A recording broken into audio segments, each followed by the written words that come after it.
niyo ba ang pinakamatinding kaaway ng pananampalataya? Negative mindset.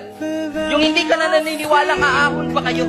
Yung hindi ka na naniniwalang magbabago pa ang iyong sitwasyon. Yung parang hindi ka naniniwalang, kaya ko bang lagpasan ito?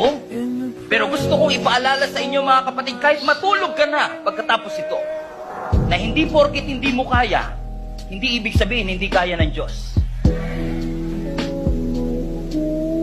Yung kaya mo at yung kaya ng Diyos magkaiba. Kaya kailangan nating manampalataya na yes, hindi ko kaya, pero alam kong kaya ng Panginoon.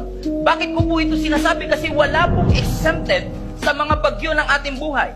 No one is exempted in the storms of our life. Lahat tayo makaka-experience at makaka-receive ng bad news. Lahat tayo matitest. Pwede kang mawalan ng mahal sa buhay. Pwede kang mabetray. Pwede kang madisappoint. Pwede kang malugi. Pwede kang matakot. Pwede kang maging anxious. Pero salamat, ginagamit ng Lord ang mga pagsubok sa ating buhay para tayong lahat ay palakasin. Hindi ka kasi talaga lalago kapag walang struggle.